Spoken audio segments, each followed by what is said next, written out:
não me esqueço. Apresentar o quadro.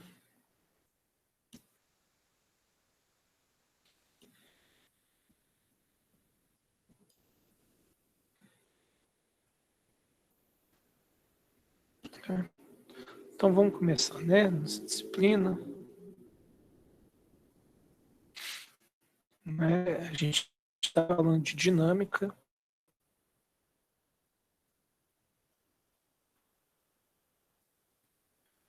De motor de indução. A gente vai retomar o ponto em que a gente estava parou no nosso último encontro. Foi quando a gente passou, né, todas as equações de fluxo para o referencial arbitrário. Então a gente ficou com as seguintes equações. O laço de fluxo do referencial arbitrário era igual a indutância do estator vezes a corrente do estator, também no referencial arbitrário, mais a indutância de magnetização vezes a corrente do rotor referida ao estator no referencial arbitrário.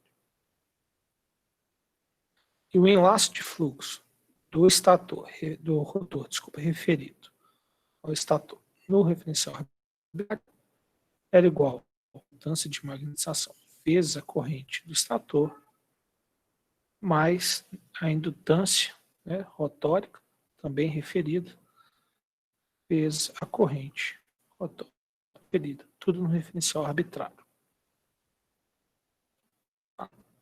Então a gente vai partir disso e a gente vai tratar somente sempre desses passos.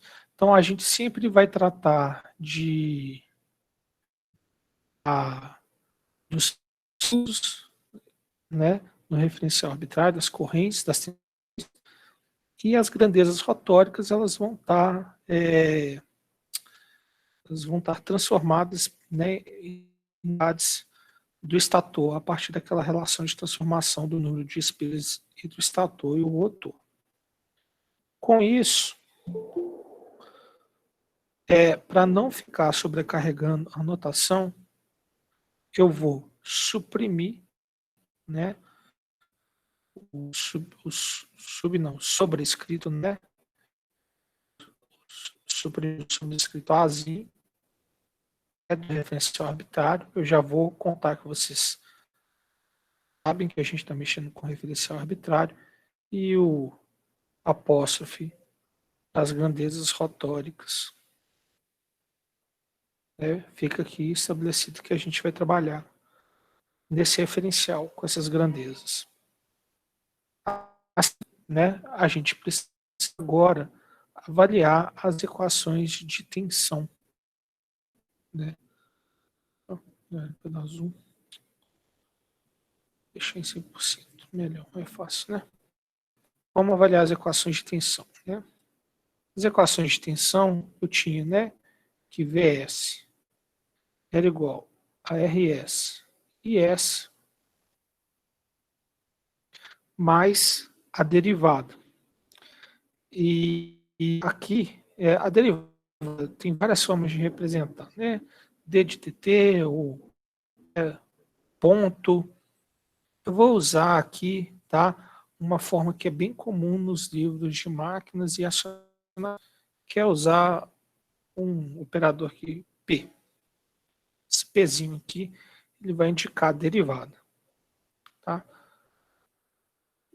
A gente podia usar o S, que seria a variável de Laplace, mas como na máquina, né, a gente usa muito S para tratar, às vezes, de uma grandeza do estator ou escorregamento, vai usar aqui o P.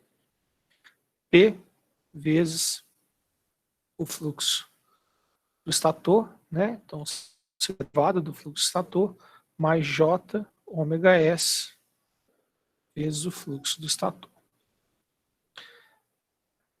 A grandeza rotórica, né?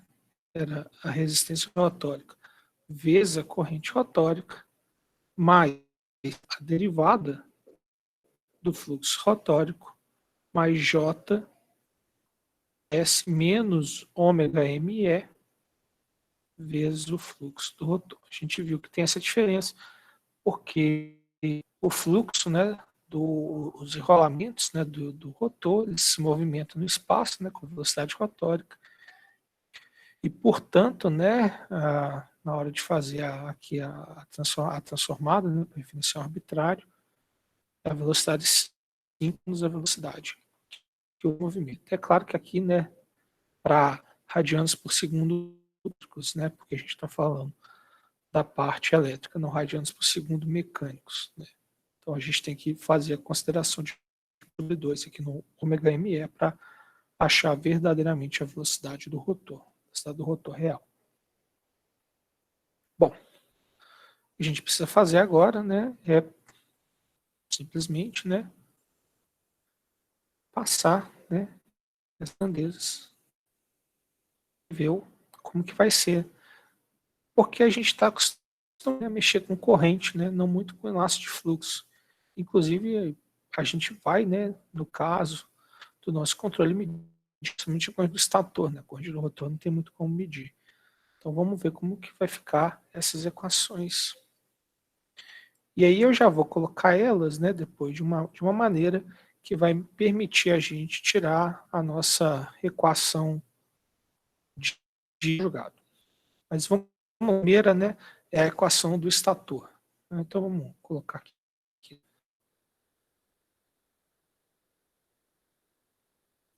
Né?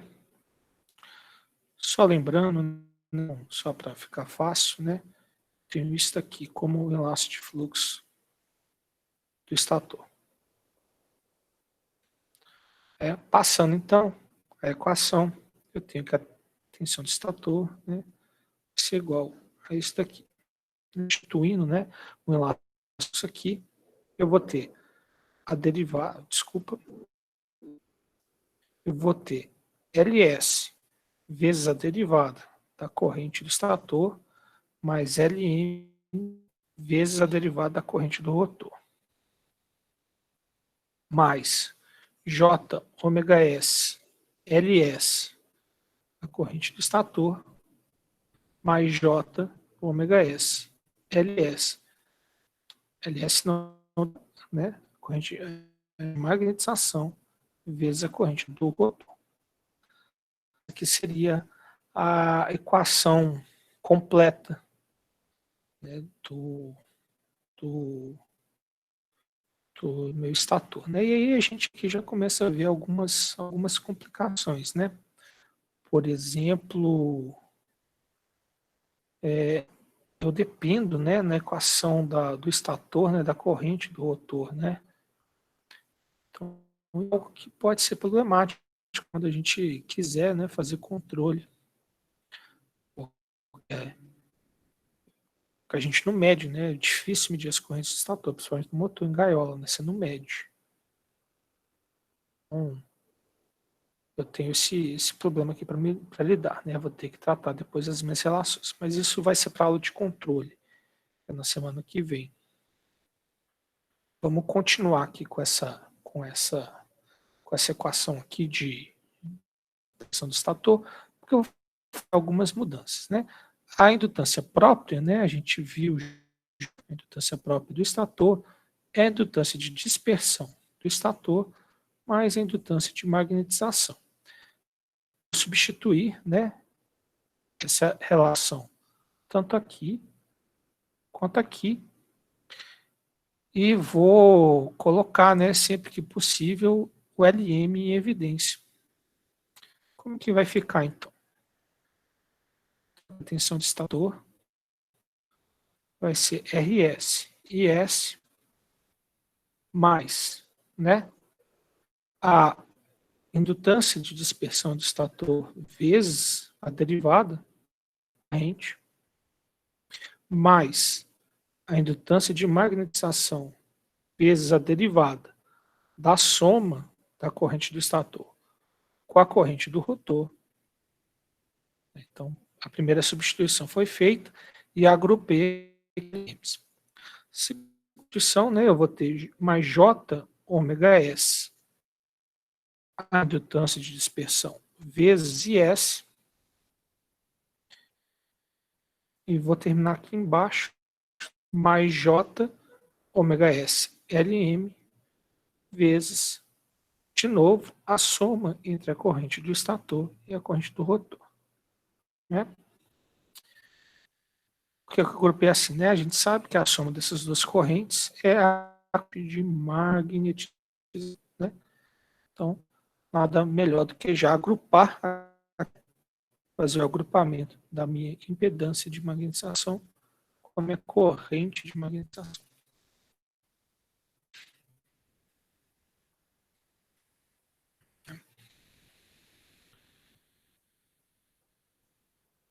Depois a gente vai resgatar essa equação, né, para depois montar o nosso circuito equivalente, né?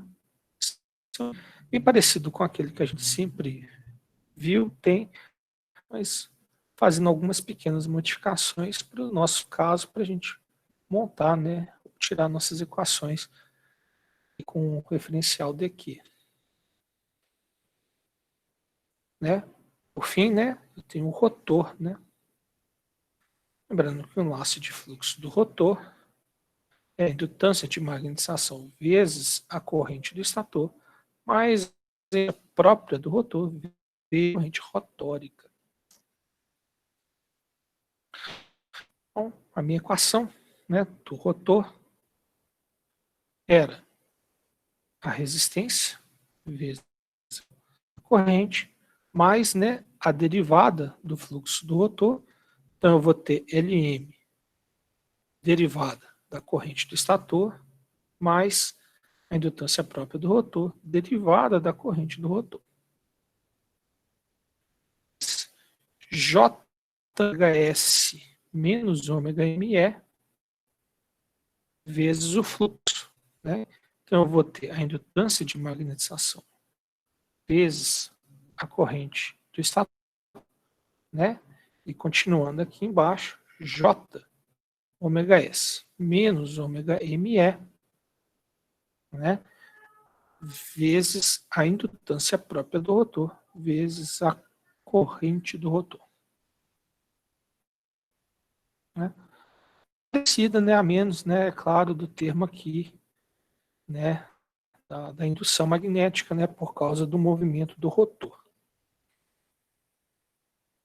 Então vamos lá. Aqui eu vou fazer a mesma coisa, ou algo bem parecido, né, a indutância própria do rotor, é a indutância de dispersão do rotor, mais a indutância de magnetização. Né? Eu vou substituir onde tem LR por essa soma. Né? Né? Só ficar claro, na equação do rotor, né, eu também vejo a influência das correntes rotóricas. Né? A diferença, né, que eu tenho lá da máquina síncrona, né, onde eu não coloquei um circuito no rotor, então não tinha essas interferências ocorrendo. Né?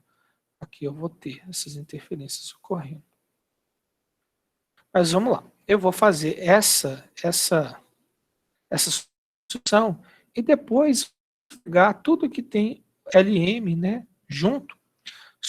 Se eu vou agregar, né, tudo que tem LM junto, mas para ficar idêntico aos termos que eu tenho na equação do estator.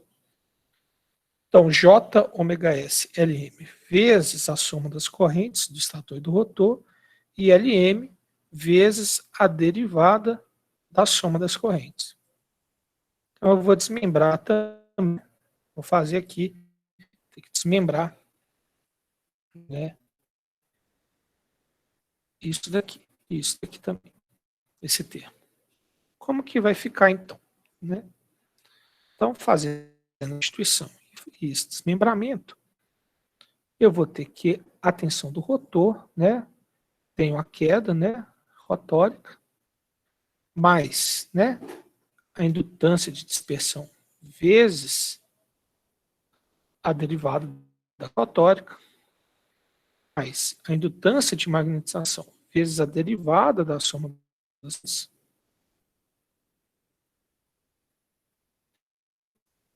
né? Mais, aí aqui eu vou separar, né? J ômega S LM e S. Então, estou separando aqui. E vou separar aqui também, né? Então, aqui vai ter dois termos. Mais ômega S LM e R mais J ômega S LLR. Então, aqui eu fiz a separação, né? Essa separação aqui da indutância própria. Falta, né, os termos menos J ômega ME. Esses aqui eu vou manter junto. Então, vai ficar menos J ômega ME, né, vezes LM e S, e vezes, aqui eu não vou fazer o desmembramento. Por um motivo simples, né, por isso daqui eu quero deixar explicitamente como sendo o fluxo do rotor, né, que está, na verdade, aqui já descrito, o fluxo do rotor, que vai ser interessante para mim na hora de tirar a nossa conjugado, né, para a gente tirar a equação que eu gostaria de a gente tirar as nossas conclusões. Então, o que eu tenho aqui?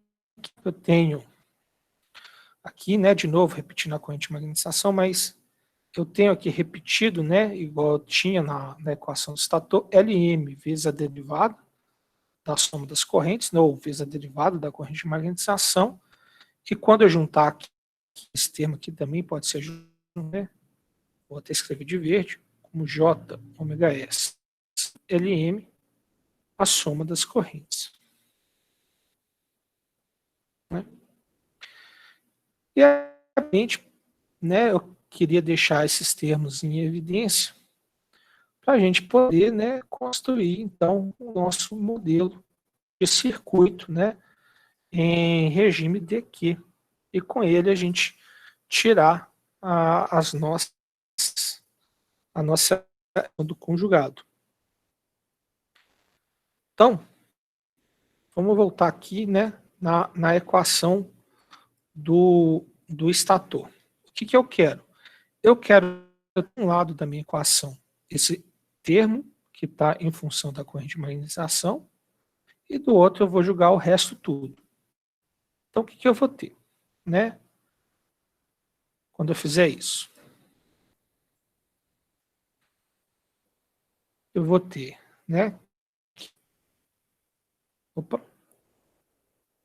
Eu vou... Oh, meu Deus.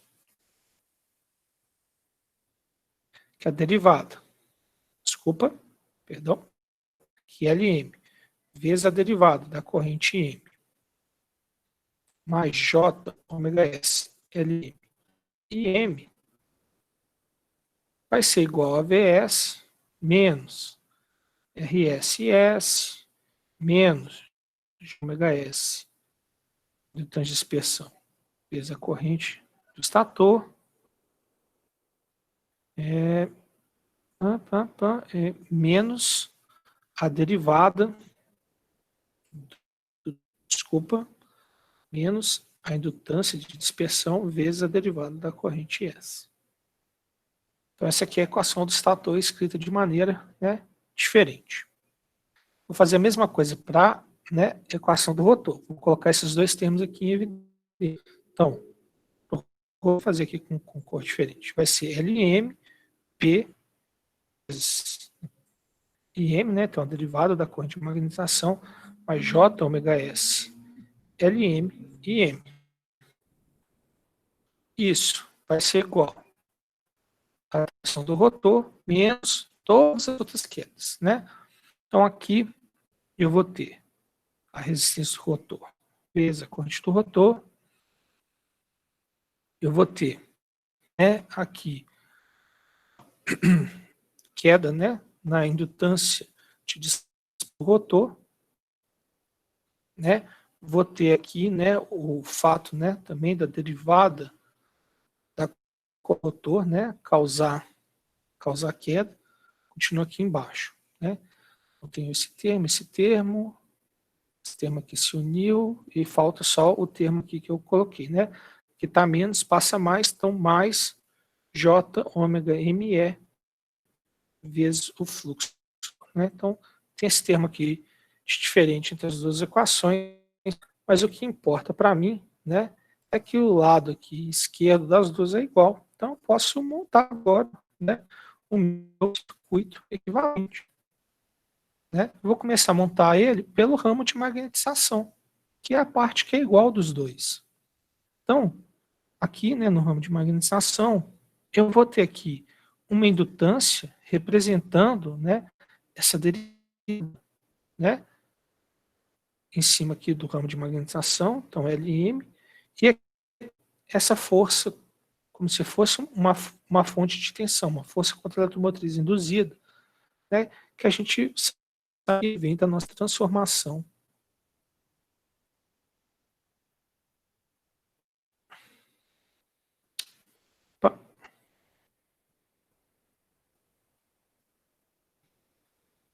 Da nossa transformação. Né? Então aqui está o ramo de magnetização. De verde aqui, o de azul, desculpa, o ramo de o circuito do rotor, né? Então eu vou começar a ter né, resistência, né, a derivada aqui, que é o indutor, aqui uma fonte, né? Então aqui eu tenho a resistência, aqui eu tenho a indutância de dispersão, e aqui eu tenho a queda provocada pela indutância de dispersão.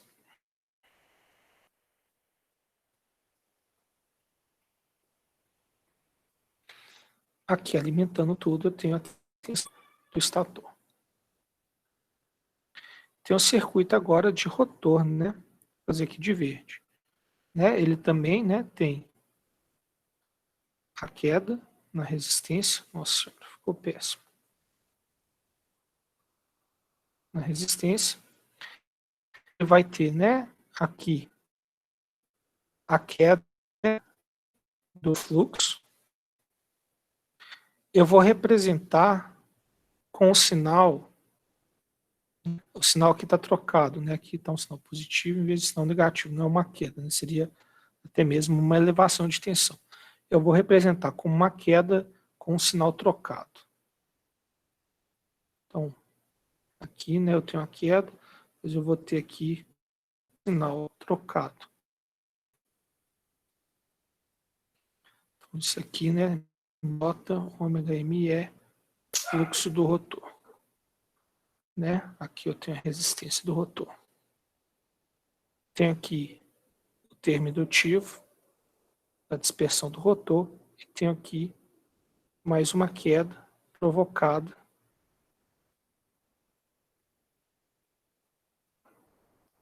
né,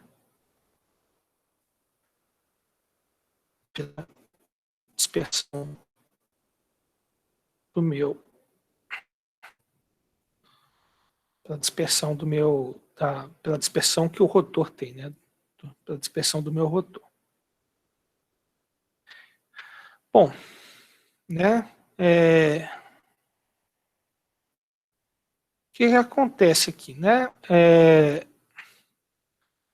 Esse circuito, né, muito parecido, né, tem muitas semelhanças. Circuito de regime permanente que vocês já viram, né? Mas só que então ele está diferente. O que acontece, né? A gente sabe, né, que em regime sinoidal a queda no indutor, né, é J ômega S, o indutor vezes a corrente, né? Então aqui eu tenho a corrente, né, do estator, né, corrente do estator, e aqui, né, eu tenho a corrente do rotor, né? A linha aqui e me dá a corrente de magnetização. Então, aqui está representado, né, as quedas naquelas regiões de dispersão, e aqui está representado a queda na indutância de magnetização. Queda aqui na resistência, a priori, não muda. Né? A diferença, né, que tem aqui é que aquele circuito que vocês viram, né, de regime permanente, né, não, esse indutor aqui representando um termo de derivada, né, não vai existir, porque é permanente, né, então, basicamente não existe, né, ele é um curto, e a rotórica, né, está um pouco diferente, mas aqui a resistência rotórica, ela continha, né, os efeitos aqui da conversão eletromecânica, né, de energia, que a gente fez uma separação aqui.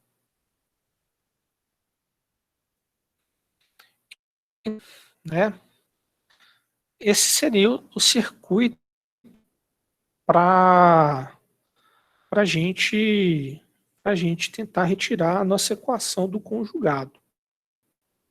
Como que eu vou fazer? Eu vou fazer da mesma forma que eu fiz para a máquina síncrona, né? A gente tem feito basicamente o seguinte, né? O que acontece, né? Aqui está representada a máquina, né, com dois circuitos separados. Mas a primeira coisa que a gente vai fazer aqui é a mudança. A gente sabe que como ser em gaiola, a tensão do rotor é zero, né? Isso aqui vale zero, né? Eu tenho um curto-circuito aqui. Ok? Então, essa tensão aqui vai ser zero. Então, toda a potência que vai vir para a máquina, né, vai vir do estator. O estator ele vai ser a fonte, né, de potência da nossa máquina, do nosso motor. Então, ele vai ter aqui a potência que vai vir do estator, né? Claro, vai ser consumido uma parte dessa potência aqui, né, no circuitório, e depois através do entreferro, né? A potência que através do entreferro, uma parte eu tenho em perdas, né, que vão ser as perdas rotóricas, e a outra parte é o termo de conversão eletromagnética, a minha potência eletromagnética. Onde que está a minha potência eletromagnética? Né? Está aqui nesse termo aqui, ó, na interação entre a corrente do rotor e esse termo. Né? Sei que os meus indutores vão consumir potência reativa, então eu posso, e por isso que eu fiz esse desenho aqui do circuito, porque facilita eu escrever a equação da potência eletromagnética. A equação da potência eletromagnética a gente aqui no invetor espacial é a equação de potência, né? Potência aí não ativa, né? Mas a potência aparente é 3 meios, né?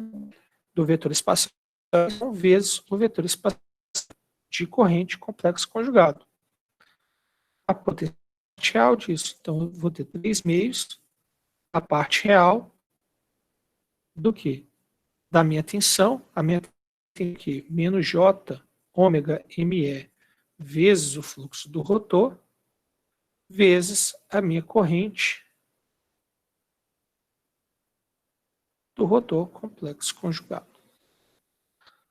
A partir da potência eletromagnética, retirar o cônjuge eletromagnético.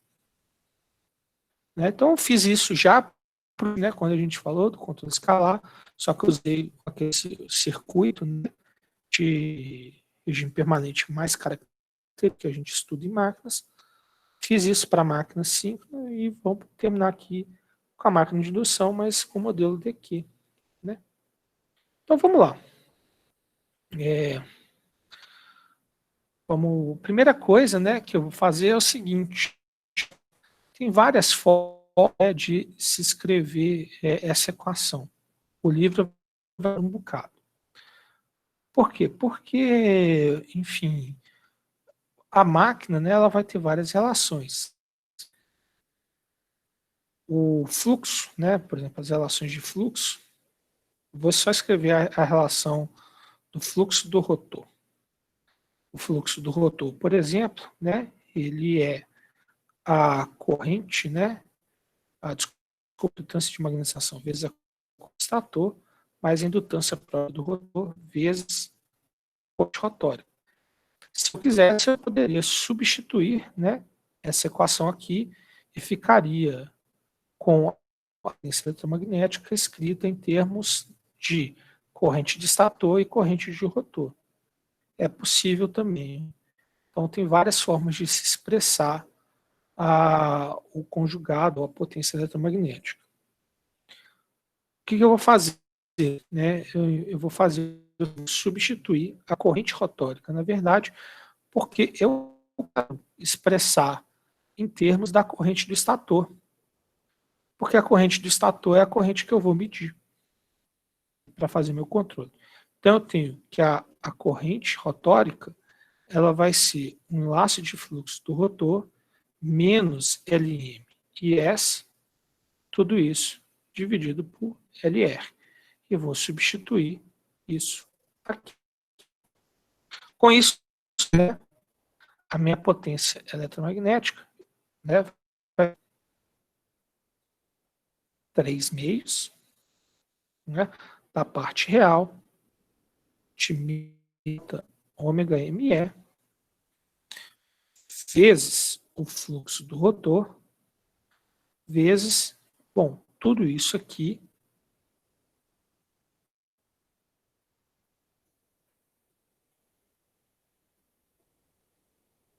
complexo conjugado.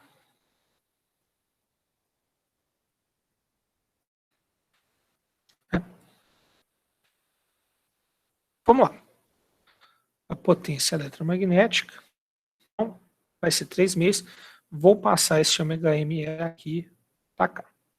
Vezes ômega ME vezes a parte real de menos J, o fluxo do rotor, vezes, né? E aí aqui, né? Vezes o fluxo do rotor, complexo conjugado, dividido por L e menos J, né? Ômega não, ômega eu já passei para lá, né? Menos J vezes o fluxo do rotor, vezes menos Lm sobre Lr, vezes a corrente do estator complexo conjugado. Bom, uma complexa vezes o seu complexo conjugado, isso, né, é igual ao módulo ao quadrado. Né? Módulo é um número real. Número real vezes J é um número imaginário, então não tem parte real. Então esse termo aqui ele não contribui para a produção de conjugado. Então a minha equação vai ser simplificada a 3 meios de ME. A parte real que multiplica menos com menos, né? Esse até poderia ter tirado, né? Vou até tirar o razão aqui de indutâncias, né? Ela pode vir, ela é uma constante, então ela pode sair. Então posso colocar aqui, né? L sobre LR vezes a parte real, né? Menos com menos vai dar mais, então de J, o fluxo do rotor, vezes complexo conjuntor.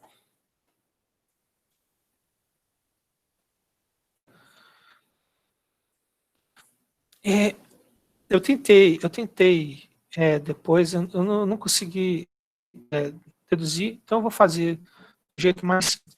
Mas eu acho que a parte real dessa equação aqui, tá, ficaria a parte imaginária do fluxo complexo conjugado vezes a corrente, que é a equação, inclusive, que tem no livro.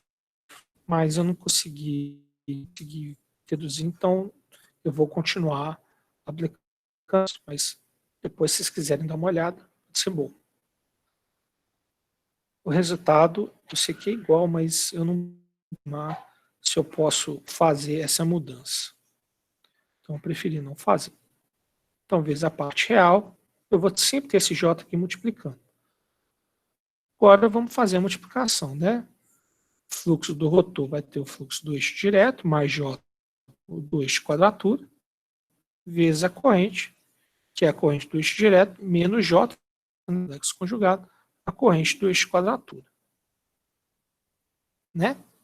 Como eu tenho esse J aqui multiplicando, tudo que for real, né, ou seja, tudo que dessa multiplicação aqui né, entre esses dois termos, der real, vezes J vai dar um número imaginário, então não me interessa, ou seja, parte real vezes parte real e parte imaginária vezes imaginária. Então, esses termos não vão ter efeito. Então, eu só vou pegar a multiplicação dos termos imaginário com real. Quando eu fiz isso, né, vezes a parte real de J, né, vou continuar com J aqui, vezes, bom, eu vou ter menos J lambda RD vezes ISQ e mais J lambda RQ vezes ISD.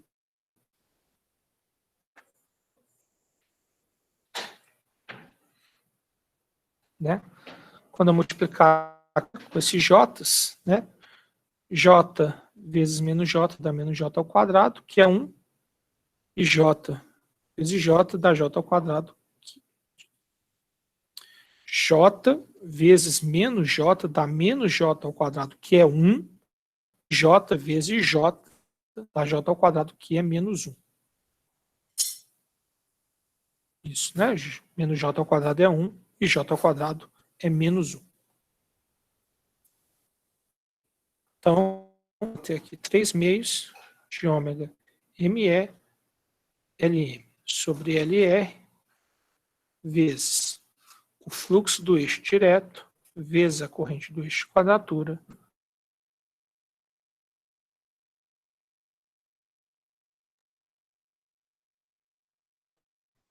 né?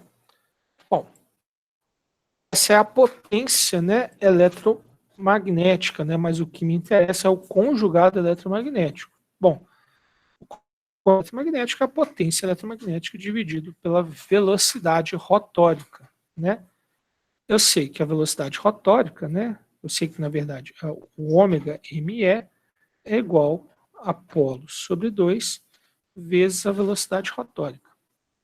Então, eu vou ter aqui a eletromagnética 3 meios, polo sobre 2, Lm sobre Lr, vezes a velocidade do rotor, vezes aqui do eixo, fluxo do rotor do eixo direto, vezes corrente do stator do eixo quadratura, menos fluxo do rotor do eixo quadratura, vezes corrente do stator de eixo direto. Passo, né, esse ômega R para cá dividindo e vou ter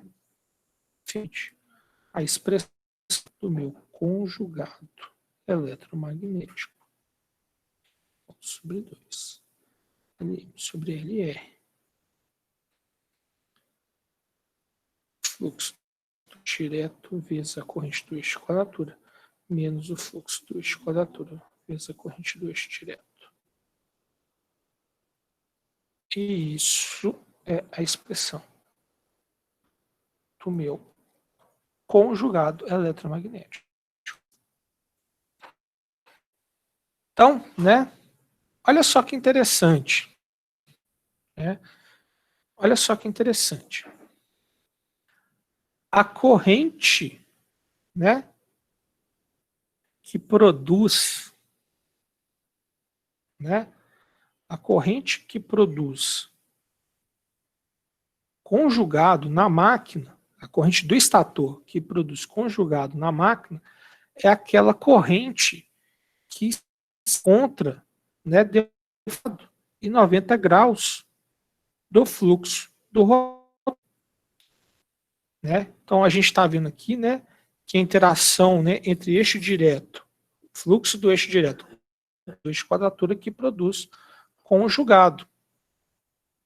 Então, a produção de conjugado depende, né, da interação entre a corrente, né, que está a 90 graus defasado do eixo de quadratura, do fluxo do rotor.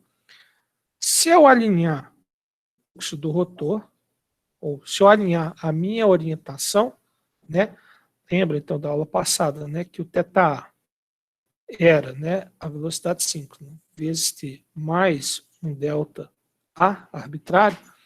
Se eu escolher esse delta, arbitrário, de maneira que o fluxo, ou o enlace de fluxo do rotor, um valor de eixo de mais J0, ou seja, que ele não tenha componente em quadratura, né, que o meu eixo D acompanhe fielmente o meu rotórico, né, simplesmente eu vou ter aqui igual a máquina, né, síncrona.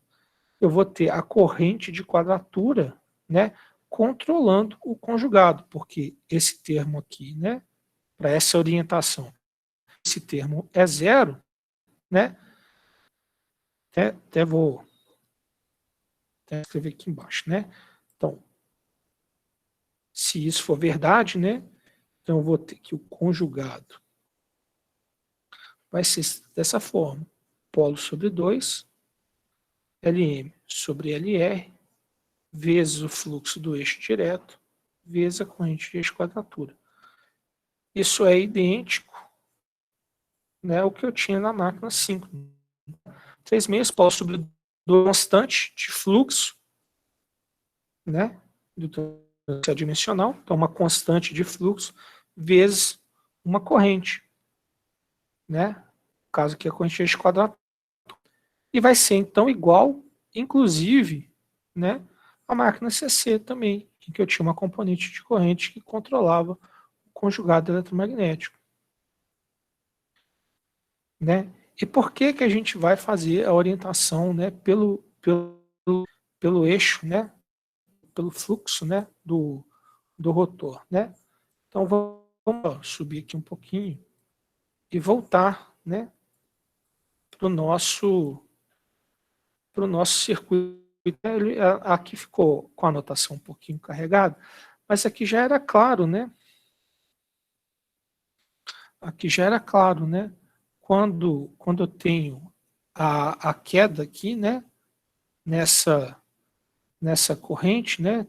Então, nessa fonte de tensão, né? Que é o que está realmente, né? Me produzindo, né? O conjugado, eu sei só que a parcela, né? Que está alinhada aqui produz potência ativa, né? Então, como eu tenho J fluxo rotor, né? Então eu sei que é só a parcela, né, da corrente rotórica que, né, tá em quadratura com o fluxo que iria produzir. Então aqui já estava um pouco claro, né? A gente fez todo o processo, né, de dedução né, mas aqui a gente já poderia pensar nisso. Daqui foi algo bem parecido na máquina síncrona que a gente já viu, né? Então eu falei com vocês, né? Acionamento é uma escala de crescimento, né? Tudo que a gente vê de uma máquina, a gente consegue, né, aproveitar para outra, né, durante a disciplina, né? Nunca, nunca é desconexo, né? Sempre tem um link. E com né, usando essa expressão, eu tenho o meu cônjuge dependendo exclusivamente, né, da corrente de eixo quadratura. Então, a gente vai, né, fazer a apresentação. O que falta, então, para terminar a matéria? Né? Falta o seguinte, partindo do pressuposto, né, que é verdade, né, que a gente está orientando pelo fluxo do rotor, né, desculpa, não partindo, né, partindo do pressuposto que a gente está pelo fluxo do rotor, né, a gente precisa encontrar, né, uma forma que isso seja possível. A máquina síncrona, ela só tem uma velocidade de operação, né? Ela sempre opera na velocidade síncrona. Então, quando eu media a posição do eixo, eu conseguia, né, medir a, a orientação do fluxo, né, dando que meu resolver, né, alinhasse, né, ali o fluxo do rotor com a fase A. Então, medindo a posição rotórica, né, tendo um equipamento que me meça, né, essa rotórica, eu consigo orientar. Infelizmente, né, na máquina de indução, não posso só medir o ângulo do rotor, porque a gente sabe que é o seguinte, né, o fluxo do rotor, né, a frequência, né, dele, né, no circuito rotor, é a frequência do escorregamento, né, é a diferença entre a velocidade síncrona e a velocidade mecânica, né, no caso.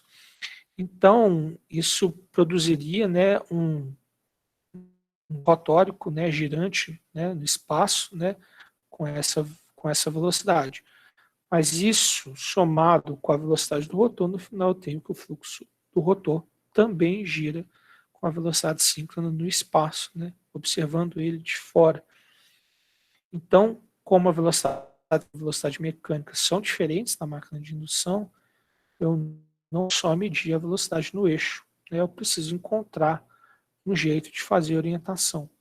Medir o fluxo é algo muito complicado. É possível, né, mas não é o que se faz. É muito difícil, né, você teria que ter, colocar, né, equipamentos ali no entreferro, você teria que atrapalhar a máquina, né, se você quer medir, na verdade, você teria que isso, né, para você da máquina, né, ter já esses medidores, é algo difícil. Então a gente vai ver, né, a maneira indireta de se fazer isso, né, que não vai exigir a medição, né, de fluxo de magnetização.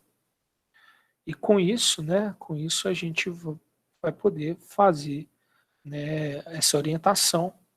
E fazendo essa orientação, a gente vai voltar para as nossas equações, né, de tensão e vai ver o que ser simplificado das equações de tensão, a fim de encontrar um modelo de plano.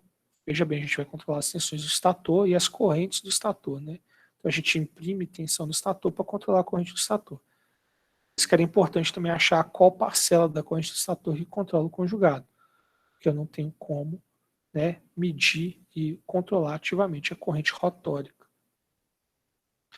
né? Então a parte do controle vai ser mais ou menos ver, né, com essa orientação, o que eu preciso fazer. O controle você já sabe, é aquele mesmo de sempre.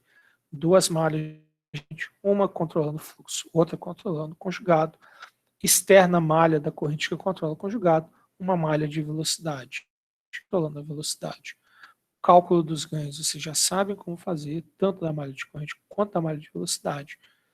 E o resto é o que a gente já tem feito, né? Então a gente vai ver na semana que vem como que vai ficar a nossa máquina, as condições necessárias para ação. Acionamentos, né? Vai ter sido, pelo menos eu vou ter para vocês toda a matéria de acionamentos. Semana que vem, né, eu vou entregar para vocês o trabalho e, e, e depois, né, da semana que vem, né, o restante, né, dos nossos encontros vai ser para tentar tirar o máximo de dúvida possível sobre os trabalhos e sobre a disciplina. Então, pessoal, hoje, né, terminei aqui, falei aqui do conjugado, né, falei aqui de um pouco que eu pedi para vocês, né, explorarem, né, então a gente só a visão básica, né, do último encontro desse, né, a gente passou, né, todo o modelo da nossa máquina para DQ, né, viu que tem a vantagem, né, das indutâncias não variarem, né, com a posição mais, né, rotórica, elas vão ficar fixas, então são modelos mais trabalhados, variam no tempo, a priori, né, chegamos aqui, né, no tipo de orientação a gente consegue, né, encontrar componentes diferentes, né, ou precisar qual componente controla fluxo, componente controla torque, né, e foi isso, né, chegamos no modelo mais simplificado da máquina, né, do que o modelo dinâmico completo, e conseguimos encontrar aqui uma boa orientação para controlar o nosso. Mas é isso, né, muitas edições, né, muitas fórmulas, né, o livro, né, ele faz de uma maneira diferente, ele faz de uma maneira diferente, inclusive, né, eu paro de apresentar aqui, apresentar a tela toda, né, o livro ele calcula de uma maneira diferente, né? Eu tentei reproduzir essa equação aqui do livro, mas eu acho que eu, eu deixei ela de lado porque eu, na parte de controle escalar, a parte da máquina CC, a gente pega ali o circuito, né, vê mais ou menos ali o funcionamento do circuito, né, como que é dada essa questão da potência, essa transferência da potência interferro e tira o conjugado, né? Então acho que fica mais coerente com tudo que eu passo, né? Mas o livro ele, né, escreve as equações na unha, né? Ele tira mesmo, né? Calcula toda a potência ativa, né, que tem, né, na máquina, né? Depois vai fazendo segregação, né? De segregação de perdas, né? O que, que é questão de variação, né? De energia, né? Armazenada, né? Nas indutâncias e chega, né? Para o termo aqui, né? De energia mesmo, né? Do termo de conversão de energia ele vai trabalhando e tirando até chegar nesse. Veja que ele chega numa expressão, né? Que envolve a corrente de estator e a corrente do rotor, né? Mas se eles forem baixando, né, mais ele vai tirando, né, para vários tipos diferentes, né, de, de grandezas, né, e chega até no final aqui tem uma tabelinha, né, onde ele apresenta a expressão do torque, né, como em várias grandezas. Então, corrente estator, corrente do rotor, eixo, enlace de fluxo do eixo estator, do enlace de fluxo do eixo do rotor, de magnetização, né? Então é sempre um par, né? E aí o par, né? IS e R, IS e lambda M. E aí para cada um tem aqui a expressão, né? Então tem várias formas de calcular o conjugado na máquina de indução. Pessoal, falei demais, né? Parar, vocês não me interromperam, mas mesmo assim eu pergunto, né, se há alguma dúvida, se há algo sobre essa parte da matéria, ou sobre qualquer parte da matéria, na verdade, né? Pode ser sobre o trabalho que vocês estão fazendo, sobre o que a gente viu aqui, ou alguma coisa que ficou passando.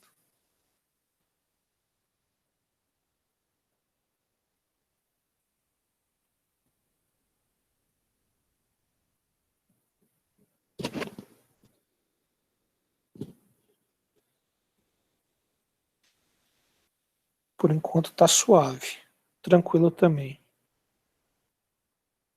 Beleza. Eu não vi, pessoal, eu trabalho.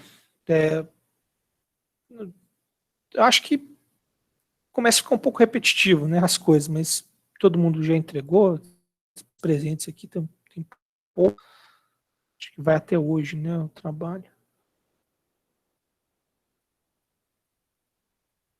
O trabalho de motor de indução não vai ser muito diferente do motor síncrono, não, né? A diferença vai estar realmente que a forma de orientar é um pouco diferente, né? Então, a orientação é um pouquinho diferente. Não, não entregou? Não. Então tá, pessoal. Se não tiver mais nenhuma dúvida, né? Agradecer a presença de todos. Ah, você tem uma dúvida? Desculpa, Lorival. Então, por favor, se quiser abrir o microfone, se quiser usar o chat, fica à vontade. Licença, professor. Boa Boa noite. noite. Então, a respeito do próximo trabalho, é só para contextualizar. Você falou que tinha pensado em passar para a gente o trabalho já na simulação, para a gente focar apenas nas análises. Vai ser Sim. dessa forma? Eu estou pensando, ô Lorival, porque é o seguinte, seria uma boa, mas é o seguinte, o modelo plano tá ficando muito pesado, sabe? Pesado mesmo, assim, do MATLAB fazer a conta. O Simulink acho que tá tá melhor, sabe? Quando eu simulo sem a eletrônica de simulando a eletrônica de potência, e não. Mas apesar de que eu também não simulei a eletrônica de potência. Mas eu vou pensar, mas de qualquer forma, né, independente do que, se não for, se eu passar o modelo para vocês, vai ser um modelo .m, sabe? Bem simples, bem tranquilo, bem enxuto, para vocês, inclusive, colocarem o tipo de entrada que vocês querem. A única diferença que eu acho, talvez, para alguns, seja até mais difícil, sabe? Porque o Simulink já tem as entradas todas feitas, tudo prontinho. Os modelos vão ser tão parecidos, vocês podem reaproveitar, vamos dizer assim, alguns códigos, algumas coisas, algumas transformadas, que eu não sei se vai facilitar ou não. Mas eu vou passar. Na verdade, eu acho que estou pensando talvez em passar o modelo e deixar, sabe, quem quiser usa, quem não quiser, acho que é melhor, né? Quem quiser usa, quem quiser visitar o modelo do Simulink, já está feito, né? Que esse trabalho aí para a máquina síncrona, ele dá para coisa, sabe? Então, até talvez mais fácil mudar do que talvez entender o código, né? Então, acho que talvez o melhor seja ser feito tipo, deixar vocês decidirem. Acho que é o melhor, vocês decidem. Eu vou dar o modelo aqui rodando e vou entregar para ver se não tem erro, né? Porque se eu passar qualquer coisa que cuspa um resultado errado para vocês, vai ser duro vocês usarem. Pode ser bom para vocês terem também, né? Resultado, se vocês usarem a simulação de vocês. É uma boa. Eu vou passar seu modelo. E só não vou obrigar a usar. Acho que é o melhor a se fazer. Show de bola, show de bola. Vai ajudar bastante. Nesse trabalho da máquina síncrona, eu fiz bem parecido assim, né, com o anterior. A gente até brincou que a gente reutilizou os mesmos blocos da máquina CC. E Sim. eu só tive uma dúvida a respeito da rigidez dinâmica. Sim. Nessa aí a gente decidiu implementar na mão, e assim como no primeiro trabalho, deu uma conta gigantesca, né, e Fica bem grande. Saiu. Ficou bem grande.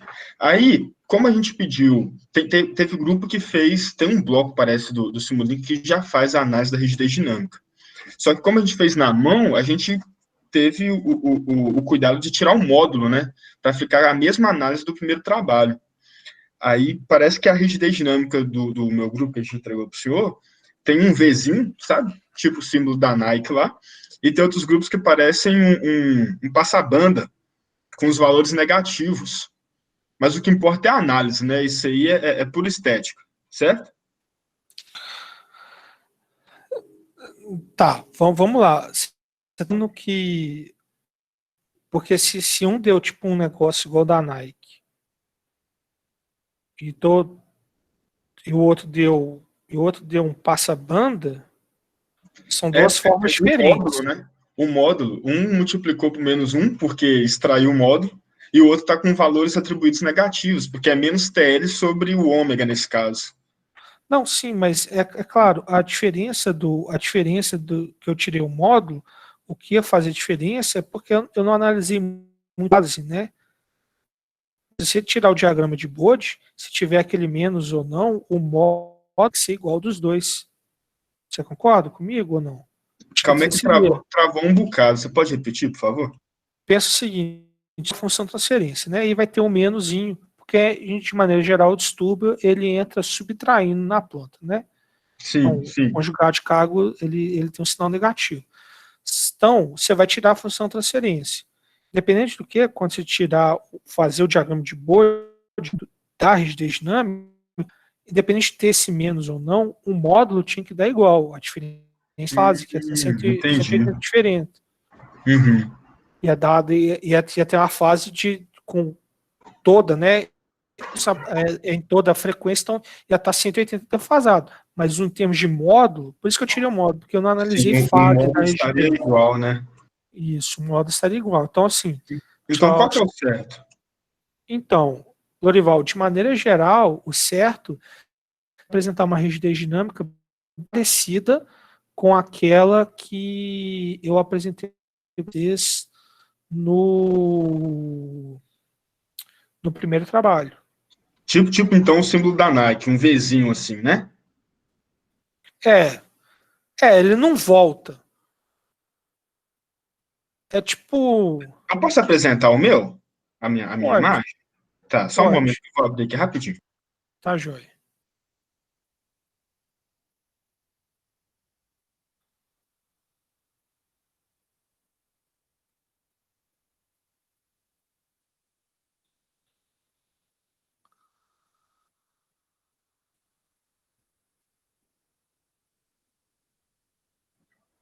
Tá dando para ver a tela?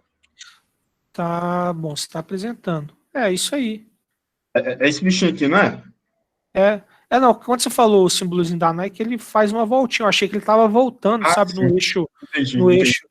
Não, isso aí algo parecido mesmo, a rigidez dinâmica. A Então, fase é um pouco diferente, a fase lá estava porque 270 e aqui está menos 90, né? É por justo. causa do menos, né? Você Aham. sempre vai somar menos 180, Uhum. Não, beleza. Tá justificado, então. beleza? Eu só não achei, só fiquei meio nebuloso aí a respeito dessa análise da rigidez dinâmica. Porque eu fiz a Hum, respeito da cascata, né? Da malha em cascata. Eu não me sim, preocupei, a gente não se preocupou lá com a malha do campo, no caso da corrente em quadratura. Minto, eixo direto. Daí, isso. daí como o nosso distúrbio, a gente está entrando com um sinal integral, o degrau por si só é uma soma de várias frequências, certo? A gente Sim, não está entrando com um sinal oscilante, com um sinal, tipo no primeiro trabalho, que tinha um sinal SING, né, para pegar o sim. inverso do sinal, enfim. Aí, então, essa rigidez dinâmica nesse trabalho em específico, ele seria mais válido de ser analisado caso a nossa entrada fosse diferente de um integral, certo? Depende. Hum, Depende. Assim, a parte, o degrau é uma descontinuidade, né? E como toda descontinuidade, ele tem presente a priori todo espectro de frequência está presente, né? Um degrau sim, perfeito, né? sim. Ele cita todas as Ele cita frequências. todas as frequências, né? É claro. Então,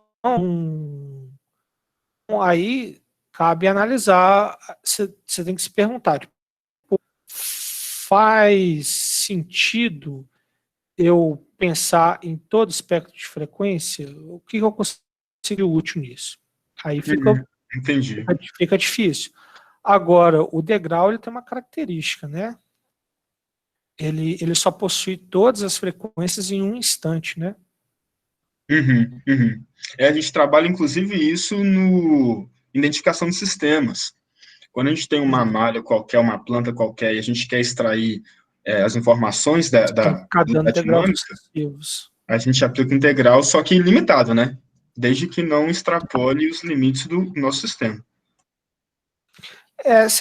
A questão do degrau, é claro, né? O degrau ele é usado como essa entrada para realmente tentar pegar, né, várias frequências, né, e pegar o comportamento.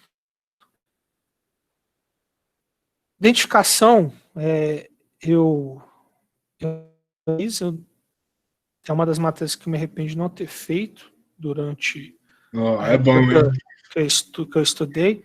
Mas eu É, acredito que o senhor sabe, o senhor não perdeu muita coisa, não, tá? Porque para você mexer igual a gente mexe aí, o que você já sabe, que já foi construído, é o que é dado na matéria mesmo. A questão do não, sinal integral é que a gente não consegue sintetizar um PRBS ideal, né? Para excitar a máquina. Por isso que a gente recorre ao degrau. Então, muito isso. da teoria fica só mesmo para critério de simulação, entendeu? É, tem várias coisas. Não, esses aspectos práticos que eu queria pegar na educação. Mas o que eu estou falando é que aqui a gente não está tão preocupado. Em vez de você. É porque é difícil falar isso, é porque a gente, às vezes, é um vício que a disciplina provoca acesa, que a gente sempre fala dinâmica, dinâmica, dinâmica, dinâmica, dinâmica. A entrada é feita em degrau porque eu peço a entrada em degrau por dois motivos, né? Pela imprevisibilidade da carga, né? Então é muito difícil da gente saber. Algumas cargas a gente sabe, né? Que elas podem entrar, vamos dizer assim, sem ser de forma mas isso é errado. Então, para testar o sistema de controle, talvez que gera maior estresse, né? Claro, dentro dos limites que não gera uma sobrecarga.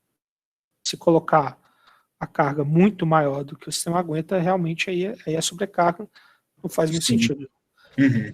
Então, a questão do degrau é um pouco essa mesmo, entendeu? E como está em ambiente de simulação, né? Seria isso. E definir uma frequência específica para o distúrbio é algo que depende, vai da aplicação, né? O primeiro trabalho, como é um trabalho muito conceitual, né? Basicamente não tem nenhum, a gente está falando de quase nenhum sistema de motor mesmo, né? Então passa-se essa questão aquela função sync, né? Para vocês terem ideia de o espectro e são o que aqueles pontos no diagrama de Bode vão representar. Então fica muito focado nisso o primeiro trabalho, né, de também tentar interpretar o diagrama de Bode, né, como esse ponto assim, né, para fazer a análise, inclusive de regime permanente. Então apesar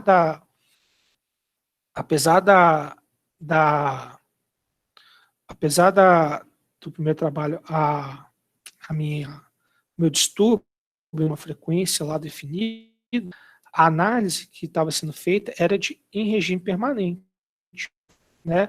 Basicamente, vocês pegaram lá o ponto ali na frequência e viu, tem esse ganho, e isso é um regime permanente sinoidal. Então, o ponto do degrau e da rigidez também vai ser esse. Essa é a análise de regime.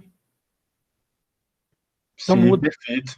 Inclusive, para mostrar que o nosso controlador, se for tipo 1, ele vai conseguir zerar o erro de uma entrada integral. Se for tipo 2, Exatamente. ele consegue uma ramp e por aí vai. Não, justo. Perfeitíssimo. Exatamente. Você matou a charada. Beleza? É mais isso mesmo, porque avaliar o espectro de frequência inteiro é difícil, né? Porque a gente, até no computador, né? Se você parar para pensar, o degrau ele tem um slope. Então, apesar dele citar todas as frequências, justamente porque ele tem um slope, né, ele não é um degrau. Mas até nisso, né, você vai estar preso, né, no limite do processo do processamento do computador, é claro, né, e você vai ter também, né, a questão de não saber, né, a amplitude, apesar de que você pode saber a amplitude, né, você teria transformado inversa de Laplace, você teria que fazer a transformada de Laplace, né, você conseguiria saber, né, mas você teria que fazer a transformada de Laplace, né, para saber a amplitude de cada frequência, né, fazer uma transformada de Laplace, você saberia, né, com o que você estaria fazendo a estação, né? Você teria que pegar o sinal. Você saberia, sim, falando besteira, né? Tem que relembrar, né, das aulas de dinâmica. Não, mas é isso mesmo. 14 anos, cara, que eu fiz dinâmica, tem tempo. Vocês não estavam nem pensando em fazer o curso de engenharia de controle ou de elétrica. Eu nem lembro o que eu estava fazendo 14 anos atrás. Muito tempo. Não, mas é isso mesmo. Realmente a rigidez. Não, show de bola. Muito obrigado, viu? Nada. Agora tá bem claro. Obrigadão. Boa noite aí. Boa noite. Mais alguma dúvida, pessoal?